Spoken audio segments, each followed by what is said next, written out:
Ես ողջունում եմ մեր բոլոր ռադիոլսողներին եւ ռադիոդիտողներին, դուք դիտում եւ լսում եք Գործարար ալիքը, տաղավարում աշխատում է Լիաննա Խաչատրյանը,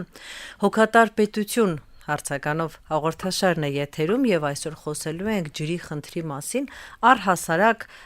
պետության թերևս ֆունկցիաների, գլխավոր ֆունկցիաների մեջ է մտնում որոշակի ինֆրաստրուկտուրայի հասանելիությունը ապահովել իր քաղաքացիներին եւ որպես օրինակ մենք վերցրել ենք ջուրը, քանի որ ջրի հարցը բավականին սուր է թե տարածաշրջանում առհասարակ թե երկրում եւ մեր հյուրն է էկոլոգիական իրավունքի մասնագետ Արթուր Գրիգորյանը, բարև ձեզ։ Պարոն Գրիգորյան, նախքան ձեզ հետ հանդիպելը ձեր հետազոտությունը ընթերցեցի ու ճիշտ ասած մի քիչ իզարմանաս ինձ եւ թերևս ամոթ ինձ, որովհետեւ բավականին զարմացա, մի տեսակ սպասվածից ավելի շատ էր, հա, այն թվերը, որոնք վկայում էին համայնքներում ջրի հասանելիության հետ կապված խնդիրների մասին։ Դուք գրել եք, որ ջրամատակարարման համակարգի կողմից չսպասարկվող համայնքները 2/3-ն են, հա, կարծես թե սա մի տեսակ չափազանցված թիվ չի Հայաստանի համար։ Ես մի փոքր հստակեցնեմ, մենք խոսում ենք հենց կոնկրետ խմելու ջրի մասին, դա ջրի թեման ինքը շատ տարողունակ թեմա է եւ ներառում է բազմաթիվ այլ բաներ։ Մենք խոսում ենք խմելու ջրի հասանելիության խնդրի մասին եւ խոսքը հատկապես վերաբերում է համայնքներին, փոքր գյուղական համայնքներին, Երևանից դուրս գտնվող այդ մեր Պաղպաճակից դուրս գտնվող համայնքներում ջրի հասանելիության հետ կապված խնդիրներին։ Սա կարևոր է հստակեցնել։ Հայաստանում, եթե հաշվի չառնենք խոշորացված համայնքները, կա 900-ից ավելի գյուղական համայնքներ, ընդհանուր 913 է, եթե չեմ սխալվում, եւ այն թվերը, որ ես կարծում նշել եք, որ 580 համայնք չէ սպասարկվում։ Այո, դրանք ես չեմ հնարել, դրանք ամբողջությամբ վերջացան պաշտոնական տվյալներից։ Խոսքը մասնավորապես վերաբերում է կարող է անվանման չսխալվեմ ջրային ոլորտի զարգացման ռազմավարության մասին, ջրամատակարարման ներողություն ռազմավարության մասին 22-ից 31 թվականների համար, կա այդպիսի ռազմավարություն, որը որոշակի ֆինանսավորում ունի այդ թվում միջազգային զարգացման բանկերից, այսպես ասենք, որպեսզի ոլորտը զարգացնի, եւ այդտեղից է վերցված թվերը։ Այո, 580 համայնք, խոսքը վերաբերում է դեռևս չխոշորացված այդ համայնքների թվին, այսինքն ընդհանուր համայնքների 2/3-ը։ Նրանք միացված չեն կենտրոնական ջրամատակարարման համակարգին։ Ասել է թե, եթե իրավաբանական բառամթերքով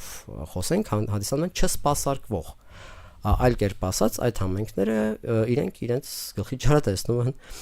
սեփական միջոցներով, կամ համայնքի, կամ անհատ քաղաքացիները, այսինքն բնակիչները, գյուղացիները իրենք են հոգում իրենց խմելու եւ կենցաղային ջրի կարիքները եւ միացված չեն այդ համակարգերին, որոնք կենտրոնական ջրամատակարարում եւ ջրահեռացում են ապահովում։ Իսկ ո՞րն է խնդիրները։ Այսինքն ո՞րն է պատճառը, որ այս համայնքները այս պահին չեն սպասարկվում, միացված չեն կենտրոնական ջրամատակարարման համակարգին։ Դե պատճառն այն է, որ այդ ցանցը, կենտրոնական ջրամատակարարման ցանցը չի հասել այդ յուղեր ժամանակին, երբ որ դրանք կառուցվել են, դեռևս խորհրդային ժամանակներից սկսած, եւ հետագայում բավարար ուշադրություն չի դարձվել այդ խնդրին, այսինքն ջրամատակարարման հետ կապված խնդրին, խմելու ջրի հասանելիության ապահովման խնդրին, եւ այդ պատճառով համակարգը շարունակում է մնալ դեռ եղածնել մաշված վիճակում է։ Մենք մեր ջրի 80%, 60-ից 80% տարբեր թվեր են ասում, գործնում ենք, այսինքն կատարված ջրառից հետո երբ ընկերությունը ջրառ է կատարում, տվյալ դեպքում Veolia-ի մասին է խոսքը, թեև 1-2 փոքր ընկերություններ էլ կան այլ համայնքներում, կարծես թե այդ ջրամատակարարման ցանցի մաշվածությունն այն աստիճանի է, որ 60-ից 80%-ը այդ վերցված ջրի ճանապարհին կորում է։ Եվ մեզ է հասնում ընդամենը 20-ից 40% ըստ տարբեր թվերի, որոնք ներկայացնում են տարբեր մասնագետներ։ Դուք ծանոթ եք այդ ցանցի այդ մաշվածության, այսպես ասած, աստիճանի, որովհետև երբեմն խոսակցություններ են գնում, որ խնդիրը ոչ միայն ցանցն է, այլ նաև թղթաբանական սխալներն են, հազար ու մի ուրիշ խնդիրներ են, պարզապես գողություն է եւ դա պարզապես վերագրում են ցանցին եւ գիտեք, ինձ թվում է դա այդքան կարեւոր չէ, թե ինչ եղանակով է այդ ջուրը կոչում։ Փաստում եմ փաստ համակարգը չի աշխատում։ Այո, եւ կան համակարգը վերահսկող 4-5 պետական հաստատություններ, որոնք տարբեր գործառույթներ են իրականացնում, որպեսզի վերահսկողություն սահմանեն ջրամատակարարման եւ ջրահեռացման process-ի վրա եւ փաստն այն է, որ գողանում են թե մաշված է թե ինչ է, փաստն այն է, որ այն ռեսուրսը, որ մենք ունենք, դրանից 20-ից 40% դուք պատկերացրեք, ընդհանրապես դուք սնունդ եք գնում, հա, եւ լցնում եք սառնարանում, որպեսզի որոշակի ժամանակահատված օգտագործեք, դրանից 40 ներողություն 60-ից 80%-ը թափում եք ուղղակի։ Նորմալ է։ Հա, Լեովին, պետությունը այս հարցի վերաբերյալ, հա, ես հասկանում եմ, որ կա ռազմավարություն, բայց մենք ինչի հետ կապված ասես ռազմավարություն ասես չունենք, հա, ձեր անձնական կարծիքը, որքանով է ընդհանրապես լուրջ հարցին վերաբերվում եւ կան ինչ-որ գործողություններ, որ արվում են ու դուք տեսնում եք, որ ինչ-որ քայլեր այս ուղղությամբ արվում են։ Տեսեք, հետազոտությունը հիմնված է հիմնականում պաշտոնական տվյալների վրա եւ փաստացի ինչ process-ներ են ընթանում, այդքան ինֆորմացիա շատ չկա, բայց մենք այն ինչ որ տեսնում ենք ներկայացված փաստաթղթաշրջանառությունից, այդ թվում նաեւ օրինակ կլիմայի հարմարվողականության, մեղմացման այդ միջոցառումների հետ կապված զեկույցներից եւ այլն, հա, այսինքն ամբողջությամբ պաշտոնական տվյալներ։ Ոչ մի բան չի հուշում, որ տեղի են ունենում ինչ-որ process-ներ, որ տեսանելի ապագայում կարող են համակարգված ինչ-որ փոփոխություններ, համակարգային փոփոխությունների բերել այս ոլորտում։ Ոչինչ չի հուշում դրա մասին։ Անկամ այդ ռազմավարության մեջ, ասում եմ, չկան թիրախային, այսպես ասած, ցուցիչներ, թե ենթանեք մինչև 31 թվականը քանի համայնք է լրացուցիչ միացվելու ցանցին։ Իսկ սրանք Իսկ ինչ է գրված մինչև 31 թվականը։ Ընդհանուր առմամբ բարելավել է, հա, գիտեք, ոնց կշահե, խոշոր հաշվով, այո, խոշոր հաշվով ոչ մի կոնկրետություն այնտեղ չկա, ընդհանուր բարելավման ինչ որ բաներ են ներկայացված, բայց ամեն դեպքում համայնքների հասանելիության ավելացման կամ ջրամատակարարման ցանցից կորուստների հստակ թվեր, հստակ ցուցանիշներ, որոնք դու կարող ես հետագայում դնել սեղանին եւ ասել դուք ծրագիրը պատշաճ չեք իրականացրել կամ ապրեք լավ եք իրականացրել, այդպիսի հստակ տվյալներ այնտեղ չկան, գրեթե չկան։ Տեսեք, պետությունը շատ հաճախ խոսում է նրա մասին եւ ոչ միայն պետությունը, միջազգային կազմակերպությունները խոսում են նրա մասին, որ կլիմայական փոփոխությունները բերելու են շատ լուրջ խնդիրների։ Մենք նայում ենք մեր շուրջը եւ հասկանում ենք, որ օրինակ նույն Իրանը անցած 2 տարիների ընթացքում բախվեց լուրջ ջրի սակավության հետ կապված խնդիրներին։ Տեղական ինչ-որ բունտեր տեղի ունեցան գյուղական համայնքներում զուտ, որտեղ մարդիկ ջուր չունեին անգամ ոռոգելու, հա, ես իմ խմելու մասին չեմ խոսում։ Եվ մեր պետությունը խոսում են ինչ-որ կաթիլային ոռոգման մասին, նոր տեխնոլոգիաների մասին, բայց փաստացի ստացվում է, որ անգամ եղածը, որ հենց է որ ասում եմ նոր բան չբերենք, պարզապես եղածը վերանորոգենք, եղածը սարքենք, մենք անգամ այս հարցի շուրջ ոչ թվեր ունենք նորմալ, ոչ հետազոտություններ ունենք, ոչ էլ ծրագիր ունենք։ Ես ճիշտ եմ հասկանում։ Դե որպեսզի չմտնենք ոռոգման դաշտ, այդ մասին չխոսենք, որտեղ հետազոտությունը վերաբերել է խմելու ջրին, դա ստանդարտ կա, խմելու ջուր, այսպես ասած ստանդարտ է, որը դրա մասին էլ կխոսենք, հա։ Որը օգտագործվում է խմելու եւ կենցաղային կարիքների համար, ոչ թե ոռոգման համար դա չես կարող օգտագործել, թեև նորից ենք գալիս այն հարցին, որ եթե գյուղական համայնքում մարդը սարի գլխից իր համար ջուր է բերել եւ ունի այնտեղ բանջարանոց, բա ինչ անի, որտեղից ոռոգի, եթե դու չես ապահովում իրեն ոռոգման ցանց, չես բերում այնտեղ ոռոգման ցանց, հա։ Սա էլ առանձին հարց է, մենք օրենքներով այսպես շատ սիրուն նկարագրել եւ ստանդարտները տվել ենք, բայց դրա իրականացման մեխանիզմները անհետեթության աստիճանի անիրականանալի են։ Ինչ վերաբերում է ջրի սակավությանը եւ կլիմայի փոփոխությամբ պայմանավորված լրացուցիչ այլ ավելի ակնկալվող ջրի պակասին, հա, դա անխուսափելի է։ Սա այն հարցերից մեկն է, որ մեր հասարակությունը դեռևս բավարար ուշադրություն չի դարձնում կլիմայի փոփոխության մասն է խոսքը, դա անխուսափելի է։ Եվ այստեղ ինչն է։ Անգամ գիտեք, երբ ուշադրություն դարձեցին, դա Տավուշից հետո։ Այս Տավուշի դեպքերից հետո, երբ որ գետը վարարեց եւ այլն, ու մեկ էլ խոսակցություններ գնացին, որ այ կլիմայի փոփոխությունների արդյունքում նման սուր արտահայտումներ եղանակային սկսելու են հաճախանալ կլիմայական ու մի քիչ մեր կուր խոսացինք ու էլի մոռացանք այո որովհետեւ կլիմայի փոփոխությունը միայն ջերմաստիճանի բարձրացումը եւ ջրի սակավությունը չի դա շատ ավելի լայն կոնտեքստ ունի նաեւ բնական աղետներ անկանխատեսելի երևույթներ որոնք բնորոշ չեն տվյալ տարածքին ինչպիսին է թեղեղումներն են եւ այլն բայց դա այլ թեմա է հիմա եթե վերադառնանք մեր խնդրին ջրի սակավության հետ կապված հարցին դրա համար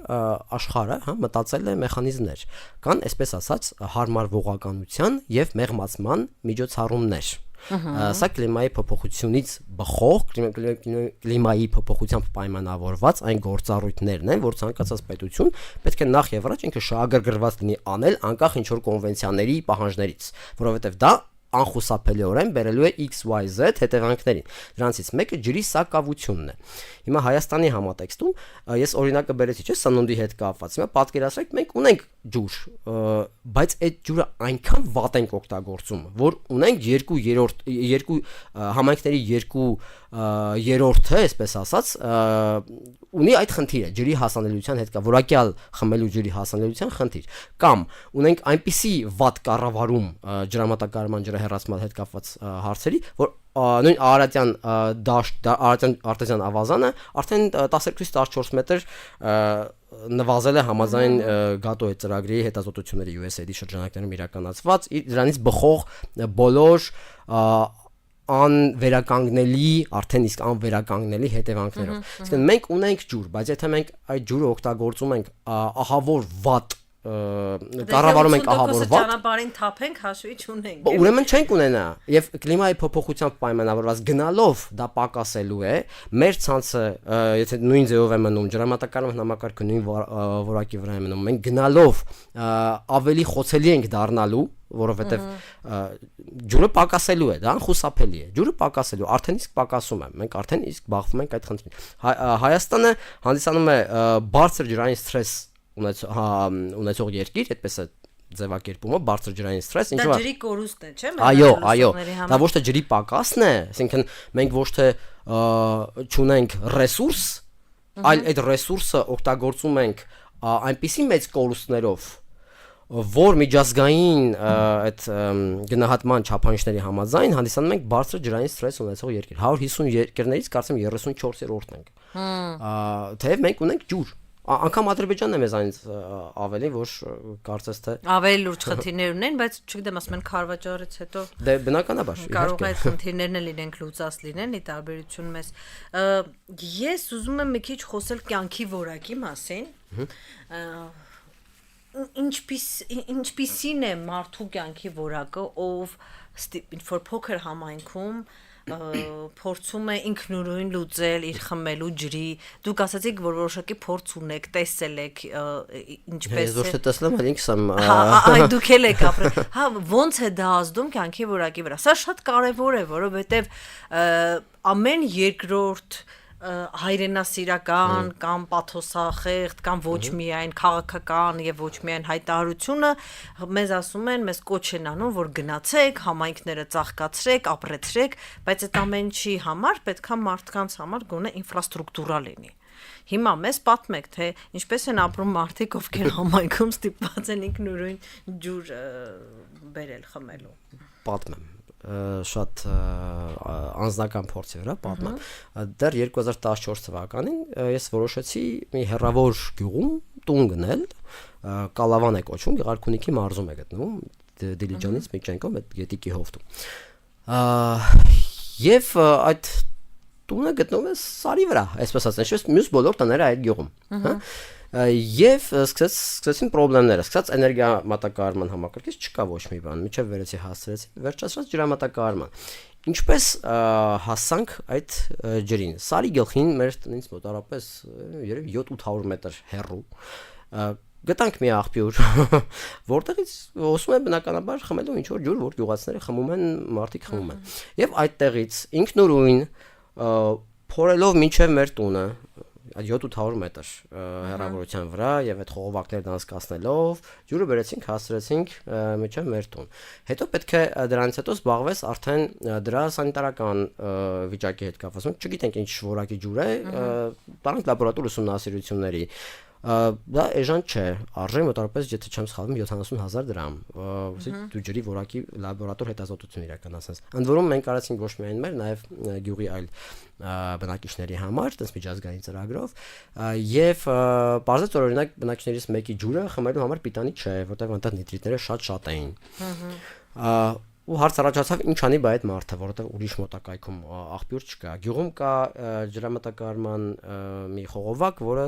գյուղի մի մասն է միայն կարողանում ոռոգել։ Այն էլ հարց է թե խողովակը ինչպես է աշխատում, որովհետև ձմռանը սարճում է, գարնանը հալոցներից հետո պղտորվում է ջուրը, այսպես։ Ու գանք նորից սովորական, հա, գյուղացու, այսպես ասած, սոցիալական վիճակից բխող իր ջրամատակարարման պահանջներին։ Հիմա գյուղացին, եթե մենք մեր օրենքին նայենք, պետք է առաջին գնա դիմի բնապահպանության նախարարություն նախ ջրօգտագործման իրավունք ստանալու համար, ջրօգտագործման թույլտվություն ստանալու համար։ Թեև կա այսպես ասած ազատ ջրօգտագործման ռեժիմ, որ երբ ոչ էական ջրօգտագործում ես իրականացնում, այսինքն դա փոխկապակցված չէ ինչ որ արդյունաբերական եւ այլ ջրօգտագործման հետ, ապա այո, խմելու եւ կենցաղային փոքր չափով բանը կարող ես անել ազատ ջրօգտագործման ռեժիմով, բայց միևնույն է դա by default տրված չէ։ Հիմա մենք որ գնացել վերցել ենք այդ ջուրը օգտագործում ենք, դա առանց թույլտվության է։ Պատկերացնեք, օրենքը պահանջում, դու պետք է բոլորը պետք է գնան եւ այդ թույլտվությունը ստանան։ Այդ թույլտվությունը ստանալուց բացի պետք է առողջապահության նախարարությունը ստուգի դրա որակը, ջրի որակը, որ կողմ է համապատասխանում խմելու ջրի չափանիշներին։ Եվ միայն այդ բոլոր վալակիդան անցնելուց հետո այդ դու կարող ես օրինական կերպով օգտագործել ջուր։ Ինքդ քո այդ դեպքում դու չես վճարում ջրի համար, դա համարվում է ոչ էական ջրօգտագործում, բայց քանի գյուղացի կարող է եւ պատրաստ է եւ գիտի հետընթացակարգերը, որ այդ ամենի միջով անցնի եւ ստանա օրինական ճանապարհով ջրօգտագործման թույլտվություն իր բնակարանի խմելու եւ կենցաղային կարիքերը։ Ես ուրիշ բան էլ մտածեցի, քանի գյուղացի է տանում իր ջրի որակը ստուգում։ Ոչ ոք։ Ասեցի մենք տարանք մեր գյուղի բոլոր բաները ստուգեցինք 10 քանի հատ, եթե չեմ սխալվում, յուրաքանչյուրի համար վճարելով 70,000 դրամ։ Գուցե թվի մեջ մի քիչ սխալվեմ, դա մի քանի տարի առաջ էր, եւ բարձրաց օրինակ մեկը չունի, մեկի ջուրը չի համապատասխանում այդ չափանիշին, բավականին բարձր նիտրիտների քանակով։ Հետո բարձրացինք, որ դրանից վերև իր աղբյուրի վրա կարող է ազդեցություն ունենալ ինչ որ մի անասնագոմ, որտեղ այդ նիտրիտները գոյացել են այդ աղբից, աղբորն այդ աթարից, խոսքով գոմաղբից, այո։ Եվ փորձեցինք ինչ որ կերպ այդ հարցը կարգավորել, փորձել որ այդտեղ չլսվի գոմաղբը, այլ, բայց դա լուծում չէ հարցի։ Հաջորդ հարցը գալիս է համայնքներին է, բուն թիմին է, թիմի ֆունկցիաները։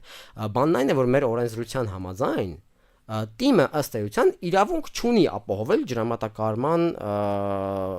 իրականացնել ջրամատակարարման գործառույթներ, որովհետև օրենքի համաձայն դա կարող է իրականացնել միայն լիցենզավորված ընկերություն։ Օրինակ Veolia ջուրը։ Որը Veolia ջուրը կամ մեկ այլ, որ ունի լիցենզիա։ Որտեղ ոչ մի հասանելիություն չունի, տեղ արկա չի։ Այո, Veolia ջուրը չի կարող միգուցե կարող է, ես չեմ կարող ասել, բայց որպես կանոն այդ ընկերությունները աշխատում են գործող պետությունից ստացված համակարգի այդ խողովակաշահերի ջրամատակարարման համակարգի հաշվին։ Իրենք ինքնուրույն դժվար բերեն հասցնեն ջուրը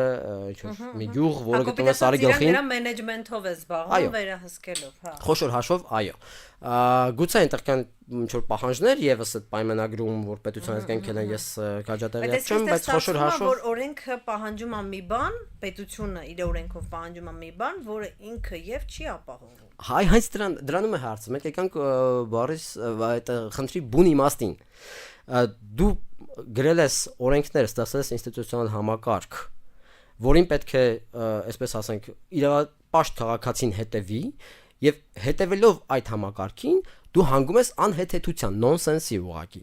Ստացվում է, որ համայնքը չի կարող ապահովել ջրամատակարարումը, որովհետեւ իրավունքը չունի, միայն լիցենզավորված ընկերությունը կարող է դա անել։ Լիցենզավորված ընկերությունը դա չի անում, որովհետև պետությունը չունի այդ համակարգը եւ ոչ էլ խոշոր հաշվով տեսանելի ապագայում պատրաստվում է կամ էլ դրել է այդպիսի նպատակ, որպեսզի ջուրը հասցնի, խմելու ջուրը հասցնի մարդկանց, եւ մենք գալիս ենք մի առանցքային խնդրի, որ Հայաստանի օրենսդրությունը, ընդհանուր սահմանադրությունը չի նախատեսում ջրի իրավունք։ Եթե չեմ սխալվում 2022-23 թվականին սահմանադրական բարեփոխումների process էր ընթանում հանձնաժողով կար անգամ ես հանձնաժողովի նախագահի հետ խոսեցի խնդրեցի որպեսզի հարցը բարձրացվի եւ ապագա այդ փոփոխություններում սահմանադրական բարեփոխումների համատեքստում այդ իրավունքը եւս ձևակերպվի եւ կարծես թե դրական արձագանք ստացվեց եւ որոշակի քննարկումներ բայց այդպես էլ դե մնաց գիտեք այդ process-ը Դե հիմա նոր process են ասում են ուզում են մեկնարկեն սահմանադրական կարելի եւս մեկ անգամ Դա ուրիշ բանի հա դա քաղաքական համատեքստ ունի գուցե չգիտեմ ինչ որ բաներ փորձեն նաեւ էս ուղղությունից սոցիալական ուղղությունից մտցնել ամեն դեպքում ինչի համար է կարևոր իրավունքը եթե դու ունես իրավունք ապա դա առաջացնում է պետական ինստիտուտների համար պոզիտիվ պարտավորություն ապահովել այդ իրավունքը եւ եթե նա չի ապահովում դու կարող ես ընդհանուր միջև պարտավորեցման հայցերով դիմել դատարան ես չեմ ասում պրակտիկայում այդպես է լինելու բայց գուցե եւ 1-2 հոգի հենց փորձի այո մեկը ես օրինակ ինձ դարքիր է ինչ արդյունք կլինի եթե ընդհանուր միջև սահմանադրական դատարան հասնեն պահանջելով որպեսի ապահովես այդ իրավունքը բայց չկա ձևակերպված այդպիսի իրավունք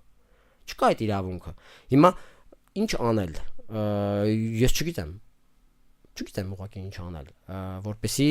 կարողանանք հասնել նրան որ մենք ունենանք խմելու ջրի հասանելիություն որակյալ խմելու ջրի հասանելիություն ոչ թե այն ինչ ամեն մեկի համար բերում է եթե այդպես չստուգելով իսկ մենք հասկանում ենք որ 99%-ը չի ստուգում ջրի որակը մենք նաև հետևանք ունենում ենք նաև բազում ինչ որ հիվանդությունների խնդիրների առողջական որը նույնպես չգիտեմ պետության համար էլի խնդիր պետք է լինի քաղաքացիների առողջության հարց է այստեղ։ Դա ասում եմ դուք ասացիք։ Ես հաճախ եմ այդ հարցը բարձրացնում, հենց ջրի ոչ միայն այս համատեքստում, այլ նաև հանքարդյունաբերական գործունեության արդյունքում ջրի աղտոտման եւ այդ աղտոտված ջրով ոռոգման, սննդային շղթայով մեր օրգանիզմ այդ ամենը հասնելու համատեքստում, բայց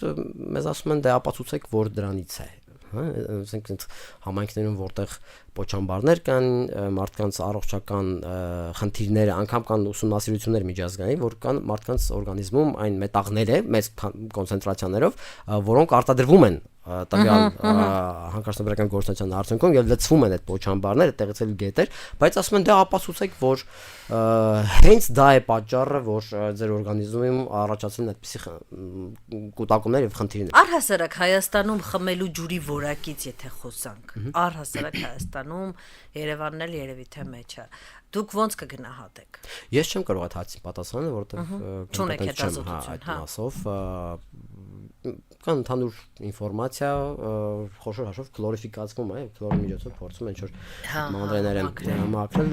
բայց ավելի մանրամասն չեմ կարող ասել, որովհետև չգիտեմ։ Կարող եմ խոսել օրինակ ջրահեռացման խնդիրների մասին, որովհետև երբ դուք կնքում եք պայմանագիր նույն ընկերության հետ, հա, որ ջրամատակարարում է ջրահեռացման եւ դուք առանձին վճարում եք ջրամատակարարման համար, առանձին ջրահեռացման համար, պայմանագրերում դրանք նշված են, բայց ջրահեռացում չի նշանակում ուղղակի այդ կոյուղա ջրով լցնել գետը։ Ջրահեռացում ենթադրում է որոշակի մաքրման, մեխանիկական, քիմիական, կենսաբանական մաքրման աշխատանքներ, որի համար պետք են մաքրման կայաններ, որոնք չկան։ Այսինքն մեզ մոտ, երբ որ ասում են ջրահեռացում, պարզապես նշանակում է լցնել գետը ջուրը։ Այո, որոշակի մեխանիկական մաքրում է կարծեմ արվում աերացիայի հետ հատվածում եւ հա, այդ մեծ բաները։ Ընդ որում դա միայն Երևանում։ Այո, մնացածը երբ ընդհանուր միջև դատական գործ կար, թե չեմ սխալվում, կապանում էր այդ դատական գործը, որտեղ պահանջ է ներկայացվել ընկերությանը, որպեսզի նա ջրահեռացման այդ համատեքստում նաեւ մաքրման աշխատանքներ իրականացնի, որտեղ նա գանձում է գումար դրա համար։ Հա։ Մեզանից բոլորից։ Նա ասում էր, որ գիտեք, ես չեմ կարող դա անել, դա անհնար է, որովհետև պետությունը ինձ չի ապահովել այդ ենթակառուցվածքով։ Ես աշխատում եմ պետության ենթակառուցվածքի վրա։ Չկա այդ ենթակառուցվածքը, ես չեմ կարող դա ապահովել։ Բանը հասավ նրան աբսուրդային մի իրավիճակ էր, դա կարծեմ 14-15 թվականներն էր, որ դատարանը ընդունեց պարտավորեցնող որոշում, որպեսզի ընկերությունը, այո, պետք է կատարի այդ պարտավորությունը։ Ընկերությունը դա չկատարեց եւ դատական ակտերի հարկադիր կատարման ծառայությունը ընդունեց որոշում, որ դատական ակտի կատարումը անհնար է։ Ես չեմ կարող ապահովել այդ դատական ակտի կատարումը։ Այսպեսի նոնսենսային իրավիճակ է։ Չեմ կարող անել, որտեղ ոնց անեմ։ Այդպեսի նոնսենսային իրավիճակ։ Եվ դուք զարմանում եք թվերի վրա, հա, հաղորդման սկզբում ասացիք, որ ինձ համար մի քիչ անհասկանալի է այս թվերը։ Իրականում անհասկանալի եւ զարմանալի ոչինչ չկա, եթե մի քիչ խորանում ես իրականության մեջ, գույները ամենևին խտացված չեն, դա հենց այդպես է որ կա։ Ցանկացած համայնքի բնակիչ, որ, չգիտեմ, կլսի այս հաղորդումը կամ կտեսնի ինչ որ կերպ կծանոթանա թեմային, բոլոր միաձայն կպնդեն, որ այո, այդ նույն խնդիրը իրենց մոտ կա։ Մենք ներողություն, սա քննարկել ենք տարբեր համայնքների համայնքապետարաններում, հա, Արարատում, Ճամբարակում եւ նույն հարցը անդադ բարձրացվել է։ Լավ, համայնքը ինչ որ գործառույթներ իրականացնում է, ինչ որ գործառույթներ իրականացնում են, բայց դա այն չէ, ինչը օրենքով պահանջում է որպես ջրամատակարարում եւ ջրահեռացման գործառույթ։ Դա ջրամատակարարում եւ ջրահեռացում չէ։ Ինչ որ ձևով ինչ որ խնդիր լուծում են, մի խողովակ գցում են, միտեղից մի ջուր հայթայթում են, բայց նրանք չեն կարող սպասարկում իրականացնել, նրանք չեն կարող ապահովել դրա սանիտարական վիճակը, հա, այսինքն ջրի անվտանգության հետ կապված հարցերը։ Այս ամենը ամբողջությամբ օդի մեջ ոնց պատահի, ոնց ստացվի։